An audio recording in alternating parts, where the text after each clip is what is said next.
Ok, pas tous, bien-aimés frères et sœurs, il y a un débat actuellement en RDC. Un débat houleux. C'est très intéressant de suivre ce débat. En fait, Jean-Pierre Mbemba, l'actuel ministre de Transport, il fut ministre de la Défense. Et il a été l'un des plus grands adversaires militaires de Kabila. Il avait son groupe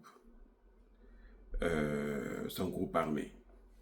Il a été traduit à la Cour pénale internationale pour laisser le champ libre à Kabila, comme les Occidentaux l'ont toujours fait. Hein? Ils ont pris Gbagbo, ils l'ont envoyé à la CPI pour laisser le champ libre à Ouattara, un étranger qui vient gouverner, et on prend les nationaux, on les fout en prison, on les amène à CPI. C'est-à-dire que plus crime que ces gens-là, plus criminel que ces gens, ça n'existe pas. Le vrai crime contre l'humanité, c'est ça. Vous prenez un étranger, vous l'amenez à la tête d'un État souverain, et vous prenez les nationaux, vous les envoyez en prison. 10 ans après, vous les libérez. Vous dites, non, ils n'avaient rien fait. On s'était trompé. Et quand on demande le dédommagement, non, on ne les dédommage pas. C'est gratuit. Misère, souffrance. C'est pour ça que j'estime que si Jean-Pierre Mbemba un jour peut être élu président du Congo, j'espère qu'il va sortir la RDC de cette affaire, de cette salade. Pareil pour Laurent Gbagbo, parce qu'il ne faut pas que ça continue. Il faut faire en sorte qu'après eux, qu'il n'y ait plus ce genre de choses. Bref, M. Jean-Pierre Mbemba a sorti des documents et des preuves, il a fait une déclaration grave pour dire que Kabila n'est pas congolais. Il a démontré.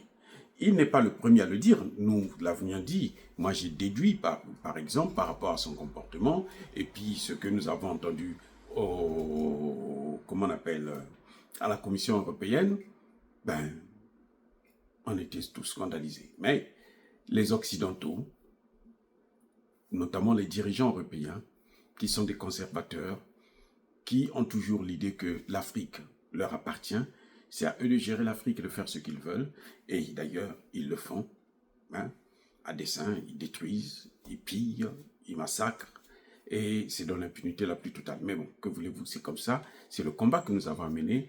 C'est ça même le sens du combat du panafricanisme. Alors, les amis, qu'est-ce qui se passe? Qu'est-ce qui s'est passé? Qu'est-ce qu'on peut dire? Jean-Pierre Mbemba déclare Kabila n'est pas congolais. Et il donne des éléments. Il émet une argumentation. Et il fait savoir qu'il a été ministre de la Défense, donc il a un certain nombre, accès à un certain nombre de documents. En dehors de lui, il y a d'autres, un ancien ministre de Laurent Désiré Kabila, qui aussi est sorti pour dire, mais lui, quand il est venu, il était rwandais. On était surpris de savoir qu'un jour, après la mort de son père, on le déclare maintenant congolais. Et puis voilà, donc nous sommes surpris. Nous, on a travaillé avec Mobutu, il a travaillé avec Mobutu, il a travaillé avec Kabila. Il sait que lui, il est venu, c'était un pompiste, il s'occupait du carburant de l'armée. C'était lui le gestionnaire de ce carburant. Et on ne l'avait jamais dit qu'il était le fils de Kabila. C'est après qu'on a fait savoir qu'en fait, il est le fils de Kabila, ceci, cela. Et puis, on a fait tout un montage pour lui donner à peu près la thèse de Jean-Pierre Mbemba. Il y a un autre grand chercheur congolais qui avait déjà développé cette thèse depuis très longtemps. Mais le pauvre, il prêchait dans le désert. Alors, maintenant, vous avez des gens qui disent non, c'est du passé. Oh non, oubliez ça. Mais ça fait quoi? Et ça va changer quoi? Eh bien, ça va changer le cours de l'histoire du Congo. Justement, c'est ça le problème. Parce que pour rédiger son histoire, il faut la connaître. Comment voulez-vous parler du Congo sans connaître ceux qui vous ont dirigé? Qui sont-ils? D'où viennent-ils? Quelqu'un qui est né au Rwanda, qui a fait l'armée rwandaise, et qu'on a pris, on a maquillé, on a mis la veste, on fait croire qu'il est le fils de Kabila. On a falsifié les documents. On a fait tout un montage. Et vous trouvez que ce n'est pas nécessaire que les Congolais puissent chercher à savoir la vérité? Il y a un problème avec les Congolais. Il y a un problème, les amis. On vous dit que ce n'est pas un Congolais. Eh bien, c'est simple, faisons l'ADN. Mais je crois que Tshisekedi est trop gentil, parce que il faut qu'il arrête avec ça. Tshisekedi devrait déjà entamer la procédure de lui arracher cette nationalité. Surtout qu'il a commis la plus grosse erreur. C'est lui qui est en fait derrière tous ces groupes armés. C'est lui qui les finance. Il est venu pauvre aujourd'hui, il pèse 7 milliards de dollars. Il est multimilliardaire en dollars. Les amis, ça ne peut pas continuer comme ça. On ne peut pas continuer dans l'impunité. On ne peut pas continuer sans connaître ceux qui sont à l'origine des problèmes de la RDC. Et pourquoi? Qu'est-ce qui les a motivés? Parce que comme c'est un Rwandais, eh ben, ce qui l'a motivé, c'est bien le rêve d'un empire Tutsi. C'est ça qui l'a motivé. C'est ça qui a fait de lui ce qu'il est devenu. C'est pour ça que c'est un bourreau. C'est pour ça qu'il faut le punir. C'est pour ça qu'il faut lui enlever la nationalité congolaise. Il faut déchoir la nationalité à tous ceux qui sont rentrés illégalement dans le processus de mixage, brassage. Il faut les ramener chez eux. Si le Congo veut la paix, parce que eux, ils ont un objectif qui date depuis les années 60. S'ils n'arrivent pas à l'atteindre aujourd'hui, ils le feront demain.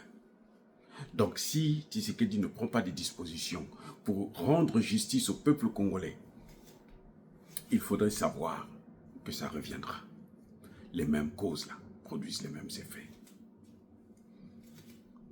Et ce que je voudrais dire à ce sujet, tous ceux qui ne veulent pas qu'on sache la vérité sur Kabila ne sont pas des Congolais.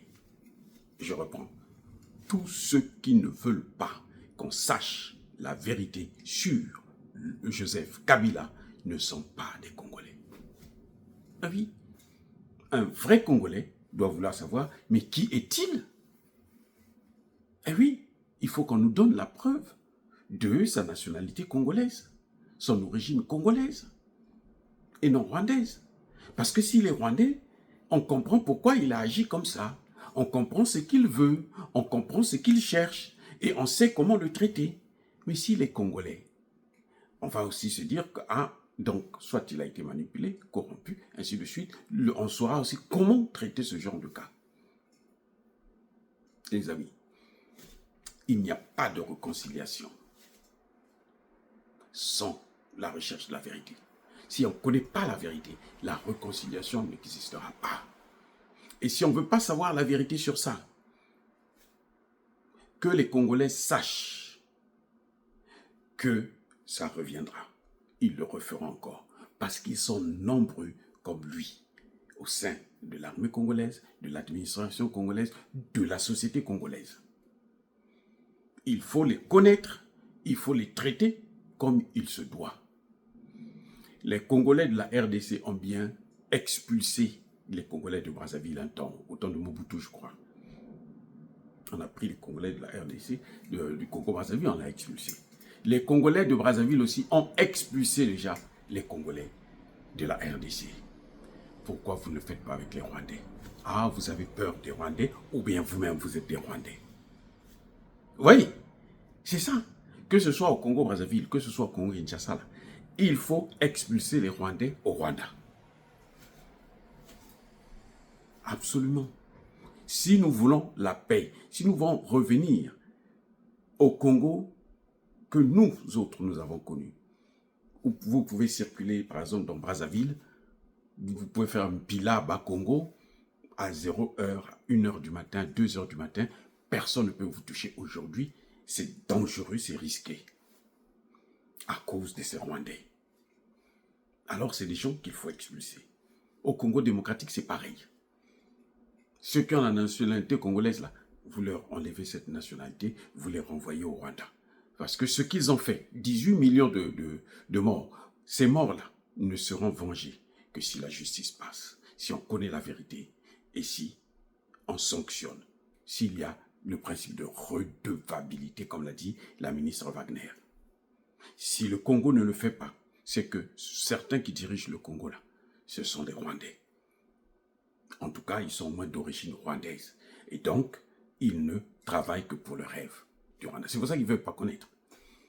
Et je pense d'ailleurs que Ncholé là, il doit être aussi rwandais. Les amis, soyez bénis, abondamment bénis par le Dieu de Kémité, par nos ancêtres angélisés.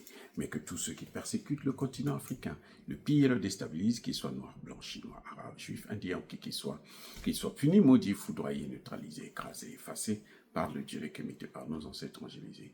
Vive l'Afrique éternelle, j'ai dit et j'assume.